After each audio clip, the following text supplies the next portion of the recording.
I'd like us all now to take a moment and do something many of us haven't done in a very long time.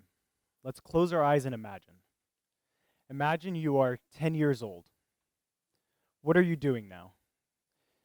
Let's now move it to the summer of your 10 years. You're maybe playing on the playground with some friends, eating ice cream, thinking of the school year to come. Some of you may even be on a family vacation. Well, for me, that summer, I was 10 years old. It was the summer of 2006. And I was taking a family vacation to Lebanon. There I'd be seeing family I hadn't seen in a very long time. I was going to be at my aunt's wedding. It was just going to be a regular summer vacation, right? We arrived, and the first 24 hours were, I could say, probably the best summer I'd ever had. To that day, right? My brother in my lap, sitting on my grandmother's terrace, just enjoying the views. That day went without incident. We laid our heads to rest, and I was awoken in the early hours of the morning by my mother, grabbing my 1-year-old brother and grabbing me out of bed, rushing us to the ground floor. All I could hear were loud noises. Why would people be, was it fireworks? I don't know. I looked out the window as we were running down the staircase, and I saw red streaks out into the sky. Those red streaks were surface-to-air missiles, artillery shells. As we ran down the stairs, I could hear my grandmother yelling, "Abdus Salam, Iman, open the door, let us in. Please let us in, Abdus Salam, open the door. Iman," my grandmother pleading for them to open up so that we can take refuge on the ground floor. They eventually opened the door, but not until after the shelling. "Abdus Salam, please come in. I'm sorry we did not hear you over the loud shelling. Please come in case there's another attack." I was confused. I didn't know what to think. Were those actually bombs? Were they fireworks? What was going on? I was tired, exhausted still. I laid my head to rest, only to be awoken the next morning by Mahmoud, Abdus Salam and Iman's son. "Fouad, come on, get up, play." Handing me the PlayStation remote. "Let's play some FIFA," he said. "Mahmoud, FIFA? Did you not hear what happened yesterday night? What were those loud noises?" "Those were just bombs." "Mahmoud, what do you mean those were just bombs?" "It's fine, I'm used to it. I just woke up a little bit and then just went back to sleep." I was puzzled, but I was also 10, so we played FIFA. He beat me quite a few times, and as soon as I got fed up with it, I decided, maybe I should go check on my mom, right? After what happened yesterday night.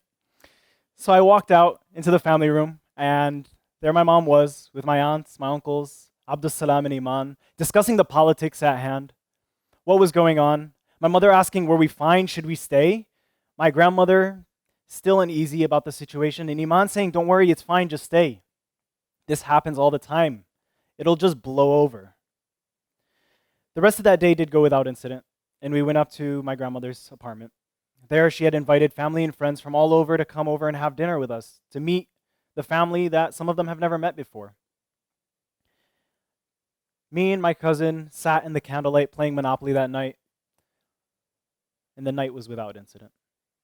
But the next morning I awoke to my grandmother yelling, "David, David, come see what they've done!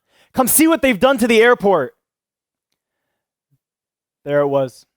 They had struck the runways of the airport. No flights in, no flights out. Plumes of smoke coming from downtown Beirut. Oil tankers on fire.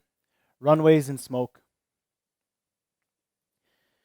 My mother, unsure of the situation now, decided, "I think it's time we phone the embassy." The embassy's response was, "We'll get you out. We need about 2 weeks to get there, though."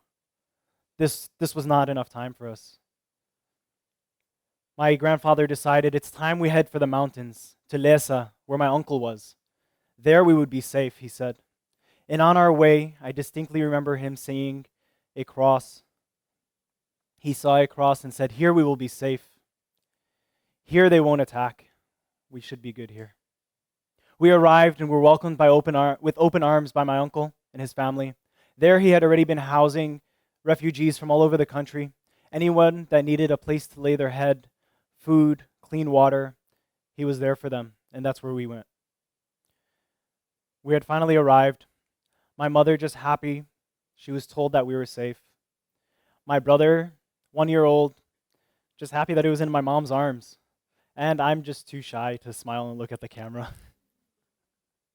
Every day for the next 3 days, we sat under the gazebo, discussing the politics of the situation, whether we should go, stay, should we wait it out, was my aunt's wedding still going to happen?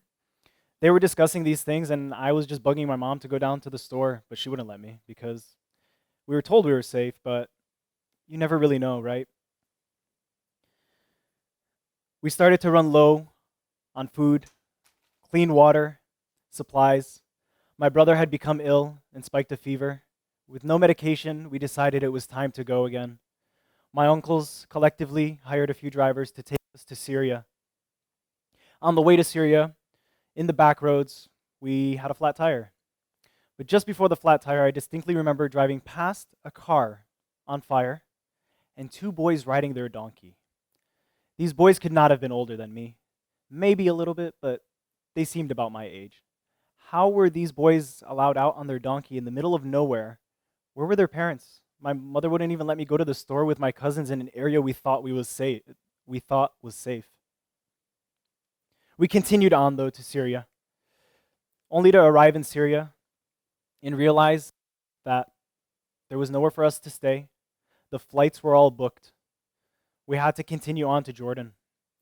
We arrived in Jordan almost 24 hours after departing Lesa. As soon as we arrived, everybody felt how tired they were. Everybody was hungry too, so we did what any American family would do in another country.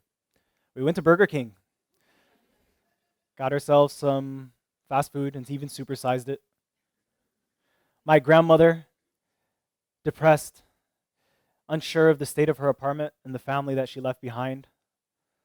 My mother, aunt, and uncle, all forcing a smile for the camera.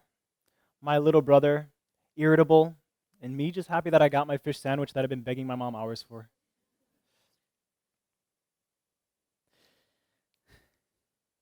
The next morning, we all got up, got on a bus, and headed straight for the airport. We had tickets out, one-way tickets back to Detroit.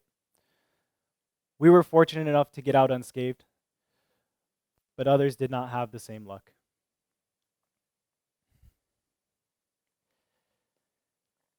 This story serves as a reminder to me that even when my back is up against the wall, that I feel like all hope is lost and there is no way out, that this challenge is one that I cannot face. I remember this story. I remind myself that there's always a light at the end of the tunnel, and all I have to do is work hard and persevere, move on, and I will grow from it. In 2006, I was fortunate enough to revisit the country of Lebanon, to see the sights I had always wanted to see, and even more. I was welcomed with open arms by my aunt in the village. Fouad, come, I've missed you so much. Come here, come here. She fed me, because that's what good aunts do, right? I got to see a beautiful country again. From the same terrace I sat with my little brother and my mother, I saw the airport rebuilt and a city reborn. Beautiful homes amongst beautiful landscape for as far as the eye could see. But there remained something. There remained rubble from the previous conflicts. Now, this rubble isn't there because we didn't have time to clean it or we just decided that we don't want to build there anymore. This rubble is there to serve as a reminder. It serves as a reminder that even in times of growth, even in times of prosperity, we come from challenges that have broken us down. And it's because of those challenges that we are able to build ourselves up to where we are today. Even in times of growth and prosperity, we know that we will still face challenges ahead.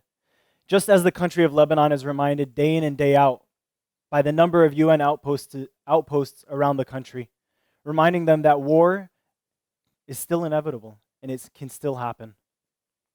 But we take those challenges, we know we will face them head on, and we will be able to grow from them and prosper. Thank you.